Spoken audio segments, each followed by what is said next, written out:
makes me want to have a bowl. Because you look at how they utilize the war on drugs around the world, because again, and sticking with Mexico, you know, in the 1975, in Mexico, they launched what was known as Operation Condor. And Operation Condor was actually a part of a larger operation that was dreamed up, I suppose, by the US in combination with many South American countries. And basically, Operation Condor was, I have a description of it here now, sorry. Yeah, Operation Condor, which was basically, it was, sorry, no, it was an operation that provided weapons and manpower from the CIA and the FBI and national embassies in order to capture, kill, and disappear opponents of capitalism in Uruguay, Peru, Chile, Argentina, Brazil, Mexico, Bolivia, Paraguay, Colombia, and Venezuela. And it continued on Ronald Reagan right up until 1981, and under the guise that it was an operation against drug lords. And it was estimated that some 60,000 people were murdered during this period. And not only that, but some 400,000 people were arrested and detained. And you know, that's scary to think. A lot of this stuff, you know, under the guise of the war on drugs, they actually went in there and they targeted opponents to the right-wing governments that were in place, being propped up by the US. So an example of one of these operations in Mexico is they went into an area in Mexico where there was what they described as a guerrilla cannabis grower and cartel member, and he was basically fighting at the time, voicing his support for better policies for the farmers, the impoverished farmers in the area. So what did they do? They launched a massive campaign in his area to target himself and the community around him, because again, they were involved in cannabis growing. But they were able to label them, oh no, they're a cartel, these are guerrilla, you know, terrorists, whatever. You know, that's what they were labeling them under the guise of this war on drugs. But all they were people who were hard done by oppressive policies from governments, and they were just trying to do well in life. Now, a lot of violence came afterwards, really. There wasn't a whole lot of violence really attached to the cartels until we got into the later 1990s and early 2000s and onwards, you know. But back then, a lot of it was just being the building up, you know, just the tit-for-tat kind of stuff. Like, there wasn't a real escalation until later. A lot of the violence, actually, that came with it was from the government side, from the army side. Within Mexico, it was horrible to see some of the stuff that was done there. Again, going in, targeting just normal farmers and stuff like that who were just trying to get by in life. If they don't do this, like, they're not going to have food on their fucking table, like, you know.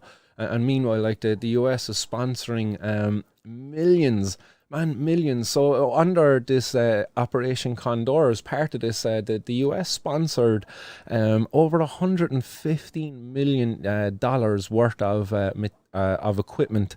But again, you have to look into this. Again, I did, and as I said, I spent a lot of time before the show kind of looking into the different things. But there was a lot of actual businesses and companies set up. But who were they set up by? They were set up by different CIA agents and friends of CIA agents. Like, you know, you see how this stuff works. And these guys then got contracts. These guys were gifted multi-million-dollar contracts at a time to go down and to fly these planes, to train operatives down there. And the whole thing is just a massive scam, a massive money grab, all off of the back of this all-out war on drugs waged by Nixon all those years ago. You know, these people coming in and capitalizing off that, then setting up these companies, getting their buddies to set up these companies. You know, they would come in then on the board of the companies, and in contracts, the money would just start flowing. Money is being made, you know, and lies being told then on the success of their operation. So as part of the operation, they were spraying a chemical known as paraquat. And this is basically a herbicide, and they were spraying it on what they were saying that were cannabis and poppy fields in Mexico. But a lot of the time, these cannabis and poppy fields were just, again, as I say, local farmers who were just trying to do well in life and try to supplement their income by having this more valuable crop in amongst their other crops. So when they were spraying the fields, what else were they spraying? They were spraying the farmers' foods. This was the food for the families of the farmers, again, you know, who were just trying to get by in life, and through no fault of their own, they were growing a crop that was a part of this fucking, I don't know, this corrupt, artificial war on drugs that was never needed to be in place in the first place. Like, and these people then, as a result of that, like, they were exposed to this incredibly harmful toxic substance. Paraquat was later shown to be attributed to the development of squamous meltoplasia.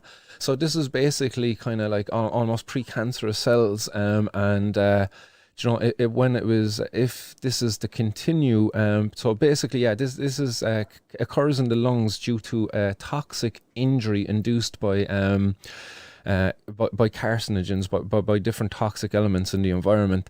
And if the exposure is to continue, it will eventually lead to full neoplastic transformation, which is basically bronchial carcinoma cancer, and it will eventually lead to death. So they were exposing the farmers to this. But what they found out later, what happened? Oh, it was shown up in the US. Oh yeah, this stuff that we're spraying on the fields of the cannabis down in Mexico that's been supplied to our citizens here in the US. Oh yeah, it's actually shown up in the cannabis supply now. And this isn't really great. And it was, they kind of later abandoned it afterwards, like. But you know, they did continue it for quite a while, and they pushed heavily for it to be continued right up until the late 2010s in Colombia. I don't know, is there even talks at the moment of them trying to recommence these fucking aerial sprayings of, it was glyphosate that they were spraying in Colombia, and they abandoned it because of the cancer links of the compound. But another link of this compound was to Parkinson's disease. So again, you know, cannabis, which is very beneficial for people who have Parkinson's, now you've got a situation created because of this war on drugs, where people actually are at in one study, they found that there was a 75% increased risk of Parkinson's disease for people who lived within 1,600 feet of a field where this chemical was being sprayed as a herbicide. This is an extremely dangerous chemical, like, and the boys are literally just going along indiscriminately, just spraying it from the air right over fields where even below there could be people actually present and working. Like, you know, much was the operation, they didn't care. In these guys' eyes, they were targeting what were seen as terrorists, as drug cartel members. Like, you know, these are criminals, these are bad guys, let's just spray them. Who doesn't give a shit? Like, you know, who cares if there's a pregnant farmer down there working the field with their husband, you know, and their child then is born with birth defects, as was seen in Mexico and Colombia as a result of some of these operations. You know, the devastation caused by this war on drugs is absolutely horrendous. The government actually then were praising themselves in the US Congress as part of some of these operations. They were turning around and saying, you know, some of this disruption in supply was as a result of these sprayings. But actually what was found out later, that during the late 1970s and early 80s, there was a drought in Mexico at the same time. So the drought ended up having a reduction of the yield of cannabis, I suppose, which ended up having a reduction of the import of cannabis from Mexico. But the boys were quick to say, oh, no, that's us. We're spraying from the sky. We're spraying chemicals down, and there's less cannabis available now because of us. But meanwhile, it was actually just an act of nature. There was less rainfall that year. There was more of a drought, and people were unable to produce as much cannabis. For a number of years, actually, that went on. Like, so it's funny enough. Like, there was a massive bust that happened also in the 1980s, where in one bust alone in a massive complex in Mexico, there was a seizure where it was estimated up to 10,000 tons. 10,000 tons, man. Imagine that, 10,000 tons. That's just fucking, I can't even picture what that must look like, of cannabis. Found that they estimated that at the time that cannabis was worth $2.5 billion. $2.5 billion. The Times magazine at the time called it the bust of the century. But what it actually did is it lifted the lid off of the lie that was being spun by the prohibitionists at the time, who were saying, look, our operations in Mexico are a success, like patting themselves on the back, like, oh, we're doing great. Because these guys were actually saying that the amount of cannabis coming out of Mexico at the time, they said Mexico had a potential to produce about, it was somewhere in the region of 1,000 to 2,000 tons of cannabis a year. What was found in that one raid was 8 times more than the estimates that the US Congress were telling, you know, that Mexico had a potential. You know what I mean? It really just blew the lid off of it, like, and it just really shone a light on the failure then of the operations going down there. But did it change things? No, nothing really changed, unfortunately, as we've seen. You know, things escalated in Mexico with bloodshed and violence then, coming with the rise of the many different cartels that were, again, some of the cartels in Mexico were completely, the ranks were filled with ex-operatives of the CIA. So the CIA were down there training people in different forms of warfare and different kind of techniques and drug running and stuff like that. And these guys then would abscond. They were just like, nah, fuck you, I got all my skills now, I'm going to go over there and set up my own cartel with my buddies down in a different area. And there was a few cartels set up in that kind of a form as well. Again, some of the operatives just literally got too big for their boots then as well, and they just started operating laissez-faire. They just started going away and they're not following orders, so they had to be dealt with at the time. Which again, you know, when they go and deal with those people, they take them out with creative power vacuum and power struggle in the area. A lot of bloodshed and violence going on and down there.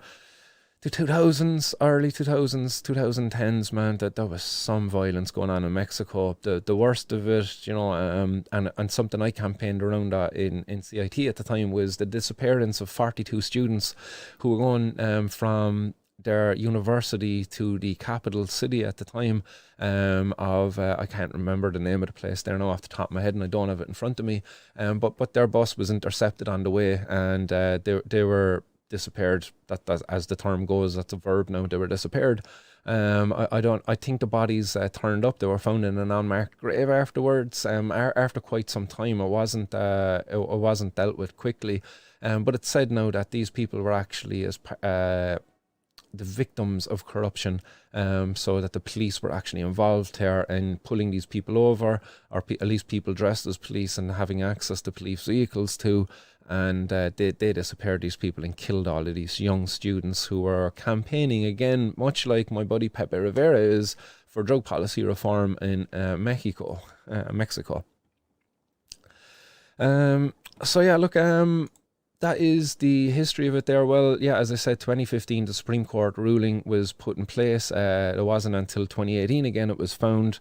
And 2021, it was actually acted upon by the Supreme Court because the government failed to do something. You have to wonder, you know, is it the cartels or what? Keeping the government from doing something? Are they afraid that they're going to be made disappear someday? Who knows? Who knows? But off the back of this then, guys, you know, and apologies for staying so long on that one. I could have went into much greater detail there as to the CIA connections, some of the stories. But again, if you want to learn about that, watch Narcos. Narcos shows a lot of that stuff, and there's some really good documentaries out there as well that shows it. I don't need to be spending too much time in this. If you want, there's so much information out there to delve into. It's really interesting. It actually is, like, but it's sickening too. These people in power propping up these fucking these criminals, these organizations, like, and it's like, oh man, what's actually going on today? A lot of this stuff wasn't revealed until later on. Like, you know, what are we going to learn in 20 years' time as to the connections of maybe some of the cartels in Ireland, as to the connections of the Kinahans, who was operating there with the Kinahans, who was keeping who out of prison, who was tipping who off, like, you know what I mean? How deep did the connections go? Like, we won't learn this stuff until a lot later on, until many years later. So who knows what we'll find out. It makes me want to have a bowl.